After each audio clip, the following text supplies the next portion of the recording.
Hey guys, welcome back to Man Time. Today's episode, oh it's good. We are going to test out the best handsaw. Not like the best one you can buy right now, but the best one ever made. Why is this one blue and white? Welcome to Man Time.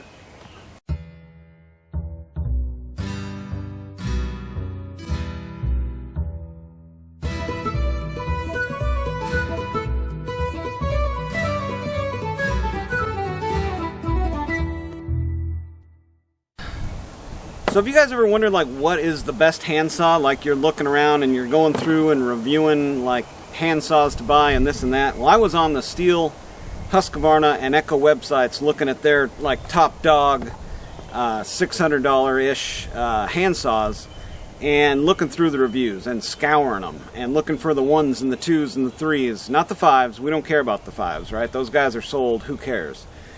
But the other guys, the guys on the Husqvarna website and the guys on the Stihl website and the Echo website, they were saying, well, it's not as good as this one used to be. It's not as good as that one used to be. Two names that kept coming up were the 200T, and we'll talk about why this isn't a 200T in a second, and the 338 XPT.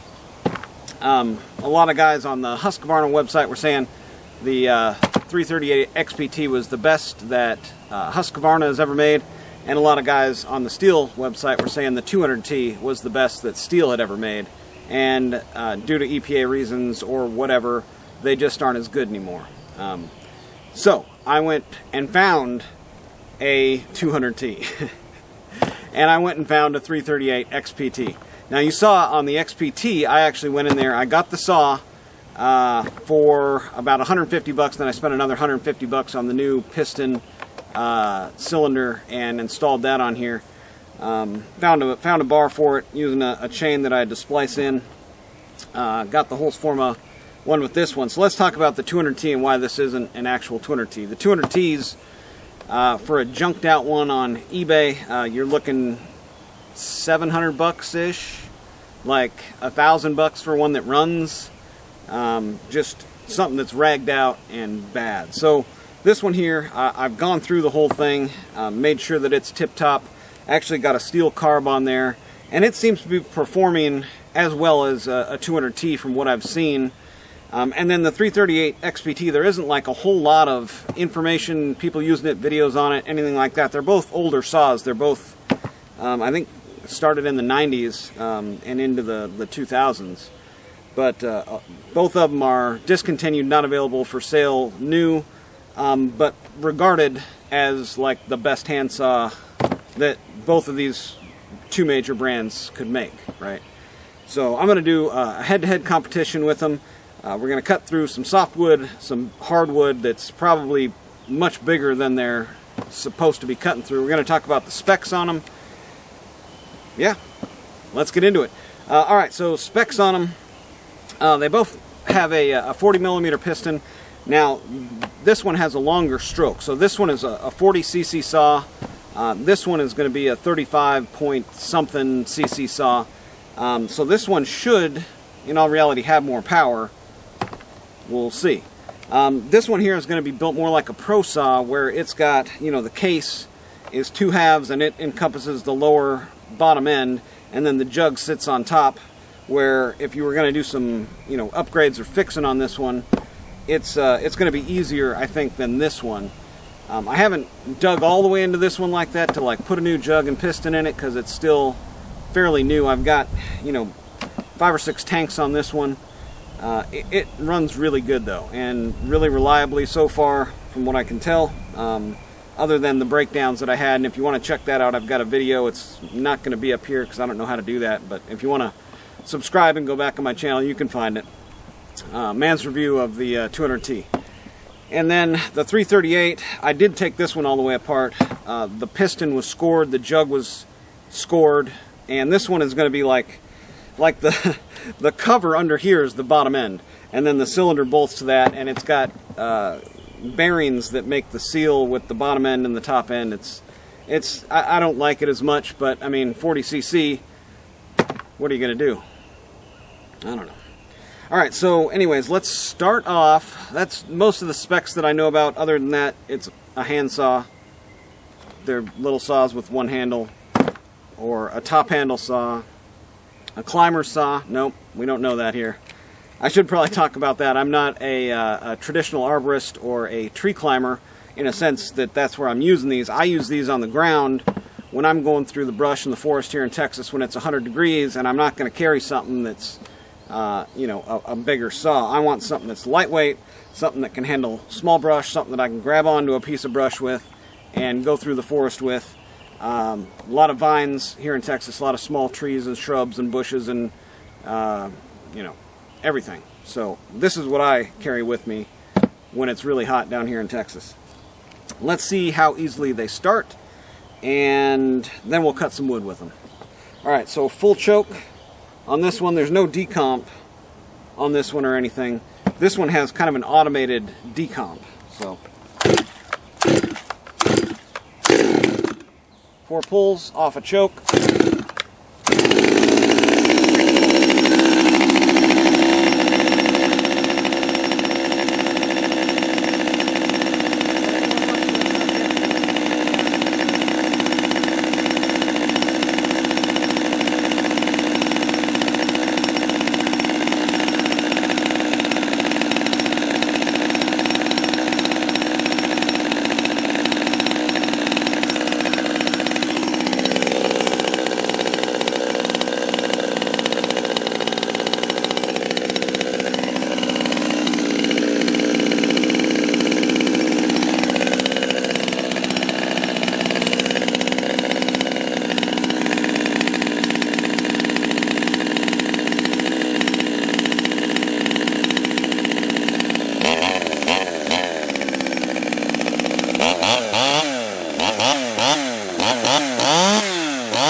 Pretty healthy saw. All right, let's do the same here for the 338 XPT next. Let's see how the 338 XPT does cold start. Now this one does have the bulb on it. Now I had to replace the bulb. It was all clouded over and kind of nasty. One downside I'll mention just right off the bat, like the fuel capacity here is much more. This is a big tank here. This has got a really small, it's only like half of this. It's pretty pathetic. I'm already on my second tank here, or third tank. I'm on my third tank. I just filled it up, and it's nowhere near the capacity of this one. But this one actually has a half throttle lock, so you put it into choke, the bulb, and then you put it on to run, and it's already got its half throttle.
Alright, this one is still experiencing some sort of lean condition. Alright. I don't know if you guys could hear, but both of these saws were acting a little weird coming off of idle. They were both kind of like, wah, wah. And this one was doing it worse. I was running this one more recently. The weather has completely changed around here. It's like springtime now, and the humidity has gone from the 20s and 30s up to now probably around 80% humidity. And both of them were just running pig rich there. I took the, I should have probably put that on film because I was having some issues with it, and I was like, shut the camera off. But I was like, well, I'm going to figure it out real quick. Took the air cleaner off, took the filter off, and then started it up and ran it, and it was spitting gas, like back up out of the carbon, like into the air filter. And then I started this one back up because I want to do a warm start on them, so they're both warm now. And this one was still doing the bog and come back up. So I've got them adjusted. I just turned the high jet in, quarter turn, right around there. Reset this one completely, so we should have a good hot start condition here now. So this one you've got the, basically it's 3 position. You've got on, choke, and that's off all the way down. So you just turn it to on.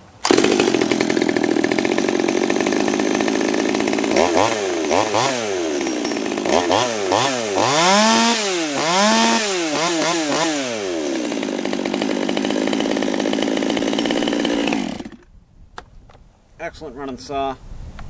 This one you can actually go to full choke and then half choke, sets half throttle, and then off. So it's kind of one of the nice things. It's not giving it an advantage by using it the way it was designed, right? So I'm going to go to full choke and then to half choke, or to on.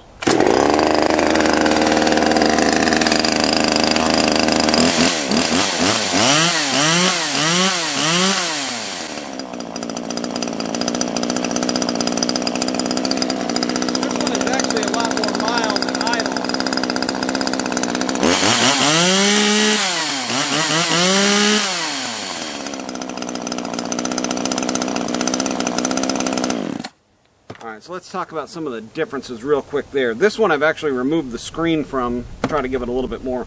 I opened up the exhaust flap on this one to try to give it a little bit more. The cylinder design on this one, the exhaust comes out of the bottom, so it's, well, no, it comes out of the bottom on both of them, so that's the same. I think both of them have a straight through carb on one side, exhaust on the other. The handle is actually much more comfortable. There's a lot more ergonomics going on with this one. You've got some rubber inlays. It's actually contoured to where it actually really fits your hand, my hand. This one is more kind of squared off, and I mean, I kind of like that about it too, because it fits my hand good too. Just a preference thing, I guess. Both of them restart first pull, no problems, after being warmed up, so we'll call that a push. And next we'll see them in the wood.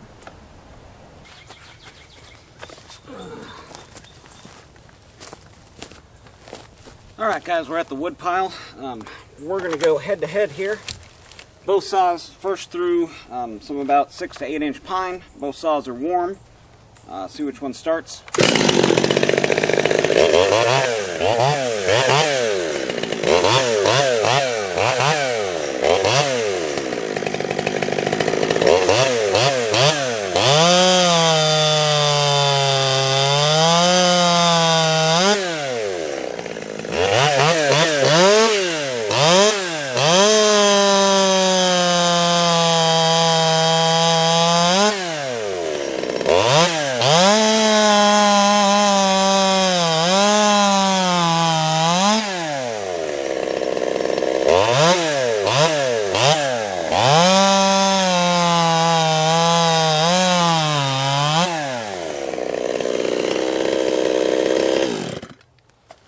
Okay, can't really complain about anything that just happened there. Maybe 5 inches-ish. Alright, let's go with the 338.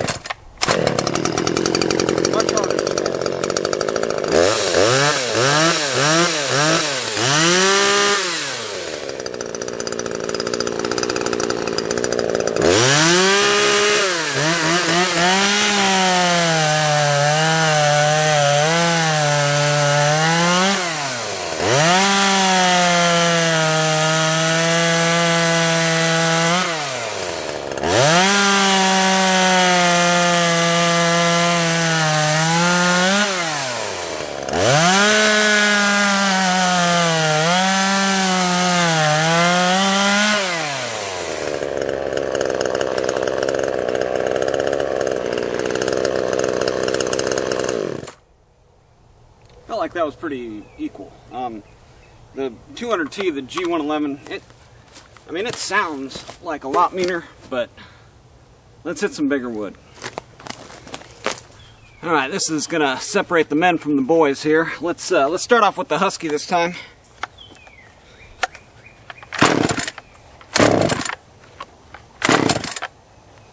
It just does not like to hot start, huh?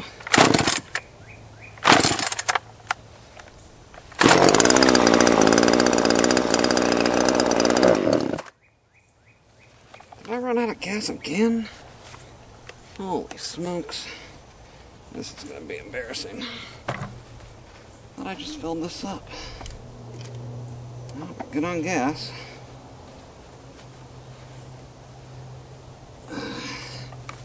Can't tell if it's not getting delivery or...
Might have been running a little lean. Alright, 200T, G111.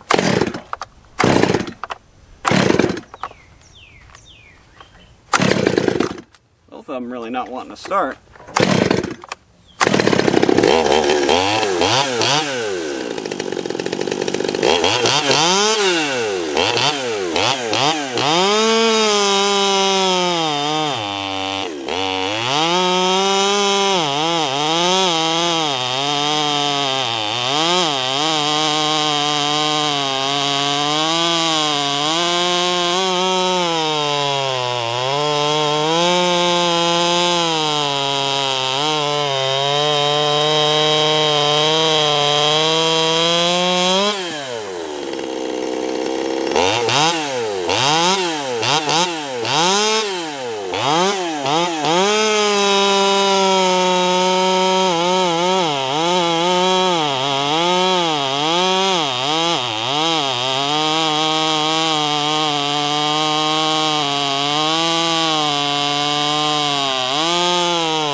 Alright, well, I mean, that was as fair of a comparison I think as I can do there. Both saws were running a little weird. The humidity has been kind of up and down lately, and they were both seeming like they were running just a little lean there for a minute, maybe a little rich. I don't know. But I was in the cut, the 338, I mean, it really powered through. The G111 200T type of saw seemed like it was making a lot of noise but wasn't doing the same work that this one was doing. Now they were both hard starting there, and I think I could probably tune that out. This one was actually seemed like it was running a little lean. I richened it up a little bit and it went to cutting better on that second cut. So there you go. So from my research, what I can see is these are the two kind of revered top handle chainsaws. Now you have some idea of what each one of them is going to do for you if you can find one and fix it up. So alright, there you go. That's going to do it for today on Man Time, guys. Get out there, have you some man time too.